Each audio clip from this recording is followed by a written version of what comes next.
You don't say no because you want to. You say yes because, for a split second, fear takes over. A moment where saying no feels risky. Your mind races ahead. What if they get upset? What if they pull away? What if you become difficult, forgettable, replaceable? So you adjust. You soften your tone. You become easier than you feel inside. You tell yourself it's fine. That peace is worth it.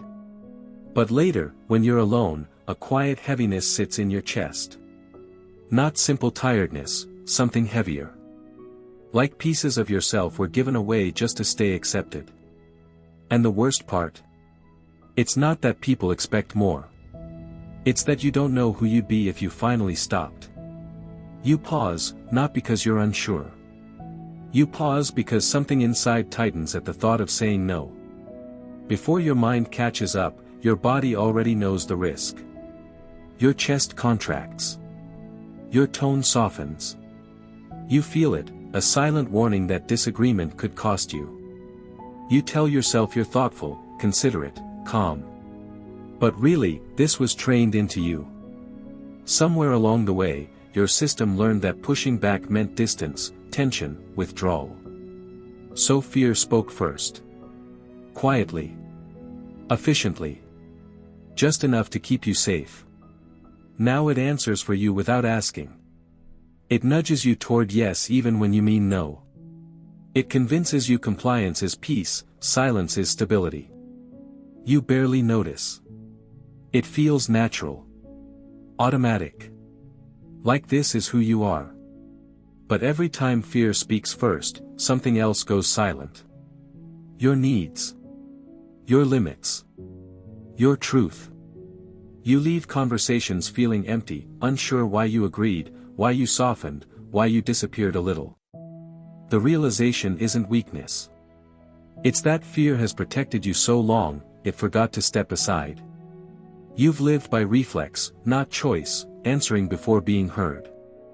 You don't remember deciding that being liked mattered this much. It just became something you needed. A feeling you reached for without thinking. When the room felt calm, when people were pleased, your body relaxed. When it wasn't, something inside stayed alert, waiting for damage. You learned to read faces, tones, silences. Approval stopped being a bonus. It became safety. As long as people were okay with you, you felt okay. No tension, no disappointment, no disapproval, you could breathe. You adjusted. You softened edges. You chose harmony over honesty without realizing it was a choice. You didn't lie, you just left parts of yourself out. Parts that might disrupt peace. Parts that might cost acceptance. You weren't chasing praise. You depended on validation because it kept you grounded. It told you you were connected, secure, allowed to be there. Without it, something inside felt exposed, unstable, like the ground could shift. When being liked became emotional safety, losing approval didn't just hurt. It felt like losing your footing, the place you learned to stand. You didn't just show up, you contributed. You helped. Fixed. Carried. Somewhere along the way, usefulness became the safest way to exist. When people needed you, you felt steady. Anchored. Without realizing it, being useful proved you mattered. You learned your value showed up best when doing for others. Solving problems. Being reliable. Taking responsibility. The appreciation felt good, but more than that, it felt grounding. It told you you had a place. That you weren't replaceable as long as you helped. Slowly, something shifted. People started seeing what you offered before they saw you. Conversations leaned toward what you could do, not who you were. And you didn't stop it, usefulness kept you connected. Relevant. Safe. Over time, you stopped asking what you needed. You became fluent in others' expectations. Your identity tightened around performance, reliability, being the one who shows up no matter what. And the more dependable you became, the quieter your inner voice grew. The realization hits gently, then all at once. You didn't lose yourself suddenly. You traded yourself slowly, moment by moment, for the security of being needed. Now, without something to offer, you're left wondering who you are. You feel at the moment the thought crosses your mind, I need space. I need rest. I need distance. And almost instantly, guilt follows. Heavy. Uninvited. Like you've done something wrong just by wanting less. You don't ask for much, yet even that feels too much. Wanting time alone feels selfish. Wanting boundaries feels cold. Wanting rest feels like failing someone. You start explaining yourself in your head before anyone even asks. You shrink the request. You apologize for the feeling. Sometimes, you erase it completely. Because for so long, your worth came from being available. From being accommodating. From being easy to access. You learned that taking up less space kept things calm. That disappearing a little made relationships safer.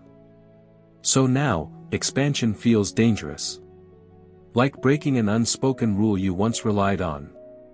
You confuse self-need with selfishness because you were taught value lives in how little you ask for. That needing something means taking from others. And every time you consider choosing yourself, your body reacts like you're about to cause damage. The clarity is quiet but unsettling. The guilt isn't proof you're wrong. It's proof you were conditioned to survive by shrinking. Anything bigger than that feels unfamiliar, even when it's necessary. You're not used to just being. Your hands are restless. Your mind is busy. Being still feels risky. No one is asking anything from you. No one needs you right now. And your body tightens, as if that absence of demand is a warning. You realize, quietly, that your identity has been wrapped in usefulness for so long, existing without it feels unsafe. Every action measured by how it serves others. Fixing, smoothing, giving, this is how you proved you belong. And now, when there's nothing to fix, nothing to give, nothing to smooth, a strange emptiness rises. You stare at yourself, wondering if being present is enough, or if you've forgotten how to just exist outside of service. Fear has been the undercurrent of your life. Whispering that your value is conditional. That if you stop offering, you might disappear. And in that whisper, you finally hear the question you've avoided, who are you when no one asks permission for you to exist? When no one needs you to prove your worth? The weight of that question isn't about being stronger or better. It's about realizing, for the first time, that existence doesn't need justification. And the silence of need is not a threat, it's space. Space where you might finally meet yourself. This is the moment you've been avoiding. The quiet, heavy space where you finally confront yourself. You realize that being still, doing nothing for anyone else, doesn't make you unsafe. It doesn't make you less. It just is. Your worth isn't tied to usefulness anymore. It isn't measured by approval, by compliance, by fixing, by giving. You can exist without proving anything. Without answering, without adjusting, without shrinking. And in that space, your inner voice finally speaks. Not loud, not urgent. Just calm, steady, patient. It reminds you that you belong simply because you exist. The fear doesn't disappear. It whispers, still. But now, you hear it differently. You know it isn't the boss of you. It's just a shadow of old conditioning. You start to see that saying no, resting, wanting space, it's not selfish. It's reclaiming yourself. It's the quiet act of being whole. For the first time, you notice that you've been living half in fear, half in service. Now, you begin to live in choice. Not for others. Not for approval. Just for you. You are not defined by what you do for others. You are defined by who you are when no one is watching. And that realization, it's unsettling and freeing all at once. It's the weight lifting and the space opening. It's the first breath that's entirely yours. You can exist without permission. You can rest without guilt. You can say no without fear. And in that simple, quiet existence, you finally meet yourself. Whole. Untamed.